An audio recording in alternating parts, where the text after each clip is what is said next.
लोग दो तरह के होते हैं। कुछ लोग होते हैं जो बोलना चाहते हैं, कुछ लोग सुनना चाहते हैं।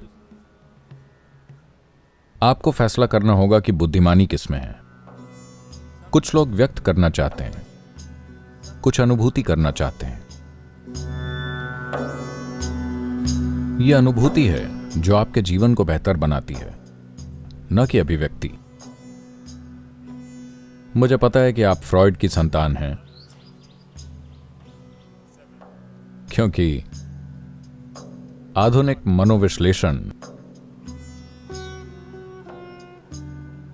और मनोरोग विज्ञान ने यहां तक कह दिया है कि आपको व्यक्त करना होगा, वरना आप पागल हो जाएंगे। आप अपना पागलपन व्यक्त करेंगे, यह दुनिया की सबसे बड़ी समस्या है। हर कोई दुनिया में अपना पागलपन व्यक्त करने में व्यस्त है। हर कोई दुनिया में अपनी कमियों को व्यक्त करने में व्यस्त है। हर कोई दुनिया में अपने पूर्वाग्रह और राय को व्यक्त करने में व्यस्त है। इस अभिव्यक्ति का फायदा क्या है, मैं पूछता हूं। चिड़ियां चहचहा रही हैं, यह आदमियों के ट्वीट करने से कहीं ज्यादा मधुर है। तो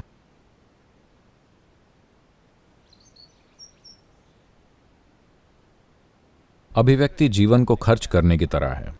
इसको खर्च करना, अनुभूति जीवन को बेहतर बनाना है। आपके लिए यह जीवन बेहतर बनाने के लिए होना चाहिए, खर्च करने के लिए नहीं।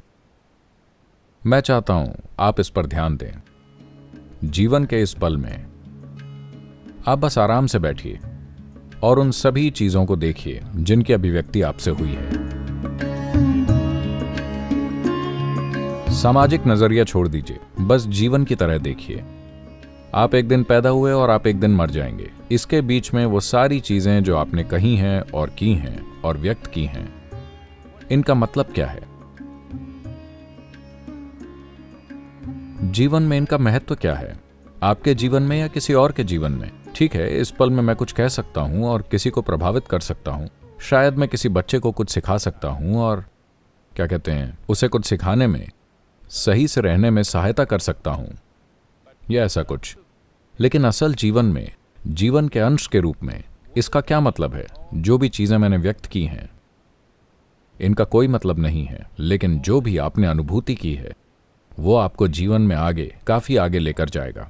आपने पहले से जो भी थोड़ी बहुत अनुभूति की है, अगर आप उसे व्यक्त करना चाहते हैं तो मैं कहूंगा ठहरो।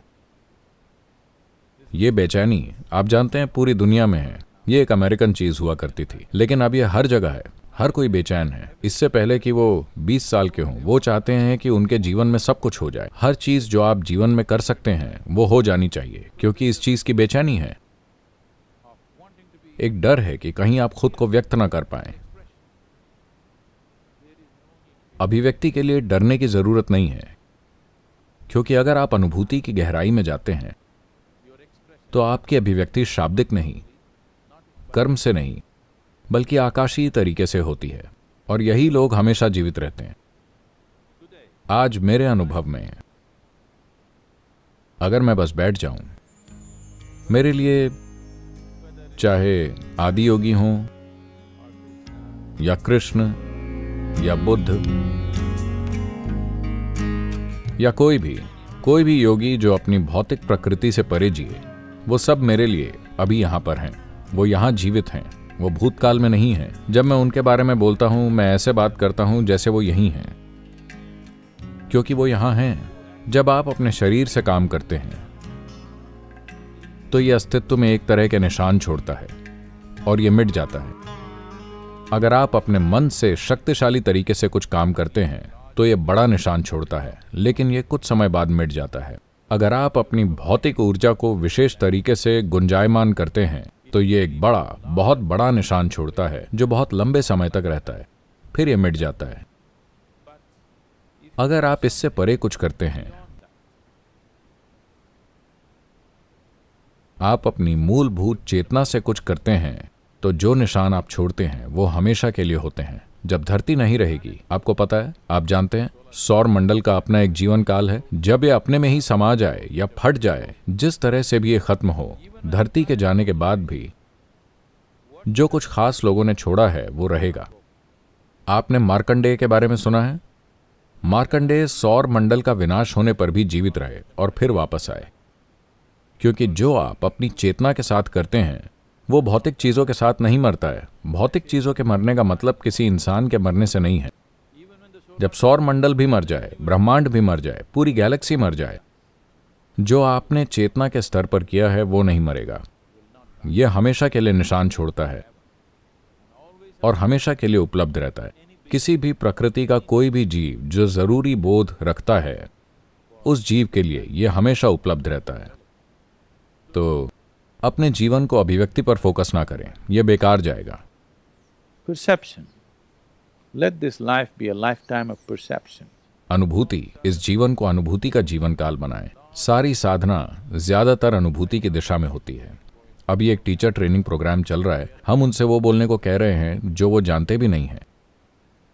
ये खतरनाक रास्ता है।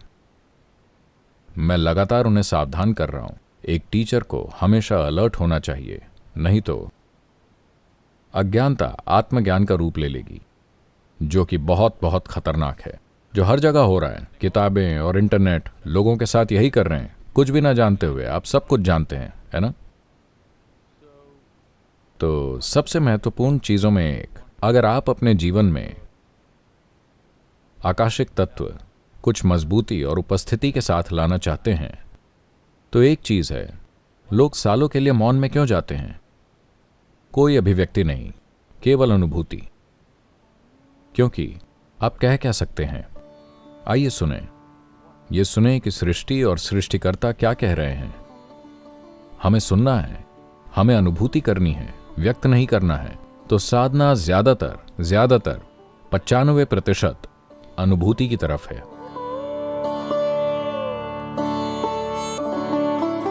अगर हम इसे अभिव्यक्ति की दिशा में करना चाहें तो हम आसानी से कर सकते हैं, लेकिन लोग हर तरह की कमियों में अभिव्यक्ति पाने लगेंगे जो उनमें है। आप में जो कमियां हैं, बेहतर है कि वो अभिव्यक्त ना हो, क्योंकि इससे आसपास की हर चीज दूषित होती है। मैं ये नहीं कह रहा कि आप गंदे विचार फैलाने जा रहे हैं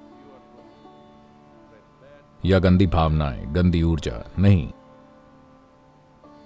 सीमित रहना सबसे बड़ा जहर है।